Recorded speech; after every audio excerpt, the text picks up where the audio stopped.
And a remarkable story told by Janet Kay provides the background.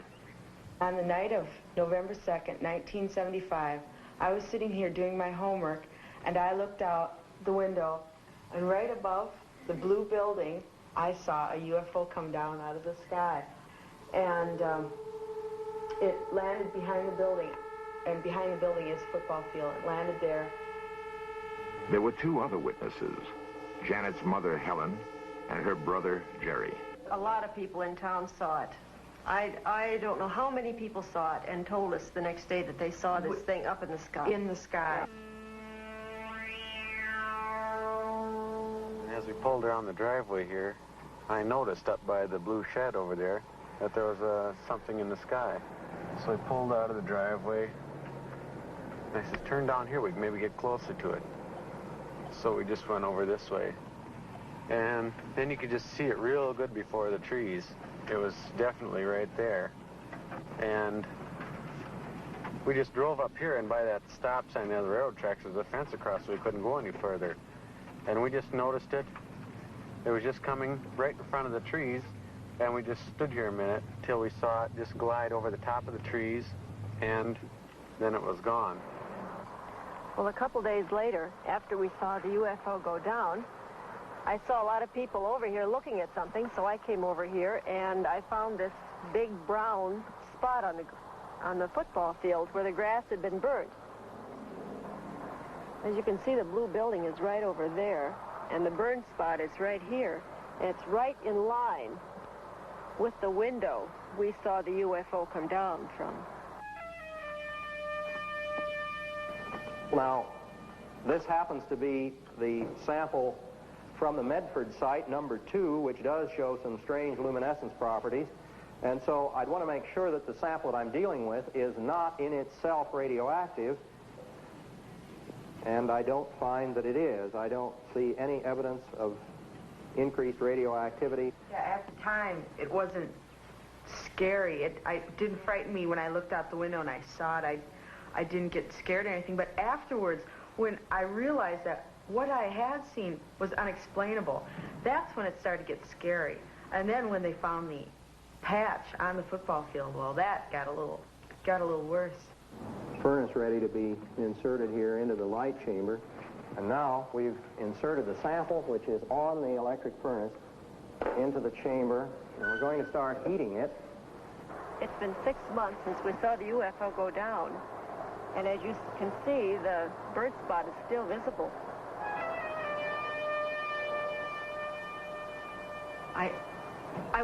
I just wish I knew what it was.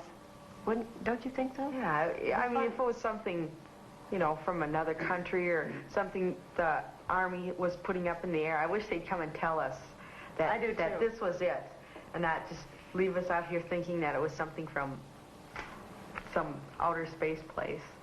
I'd be satisfied with any kind of an explanation. Well, we're going to start off here by looking then at the glow curves, which I ran about 2 months ago on the Medford site. And if we look at the curve at the center of the site, we see that there's just a very small rise here. That is, the luminescence peak is very small. At the edge of the site, as we proceed along here, at the edge of the site, we discover the intense luminescence. Now, this luminescence that we are observing is apparently the result of some sort of radiation effect. It looks, at least, as though that particular sample at the edge of the site has been subjected to some kind of high-energy radiation. If I had never seen a UFO, I wouldn't believe in it. I wouldn't believe me if I were you. Because I have nothing to show you. I can't say, you know, I saw this. I just have nothing. All you have is my word. But there is more than just Mrs. Kay's word.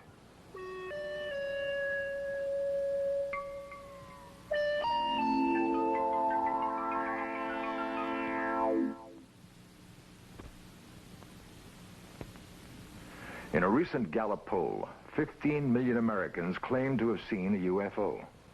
15 million. The same poll showed that 51% of the adult population is convinced that flying saucers are real. For those who haven't seen one, This is a recreation of what Carol Critchfield saw on a hilltop in Big Chimney, West Virginia.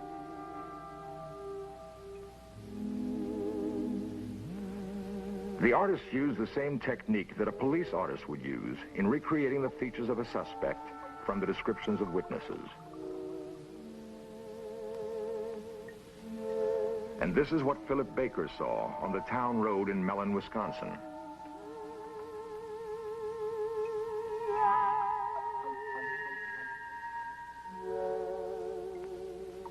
Helen Kay and her children saw this object land on a football field in Medford, Minnesota. The last systematic attempt by the U.S. government to investigate UFOs was conducted by the Air Force and was called Project Blue Book. Project Blue Book ended in 1968. The Air Force had by then investigated more than 11,000 UFO sightings and found explanations for all but 676.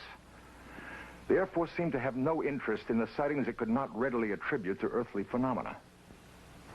Perhaps it's time to approach the question of UFOs again, without bias. For we can only hope that if we are being studied by aliens, it is with more thoroughness and care than we have focused on them.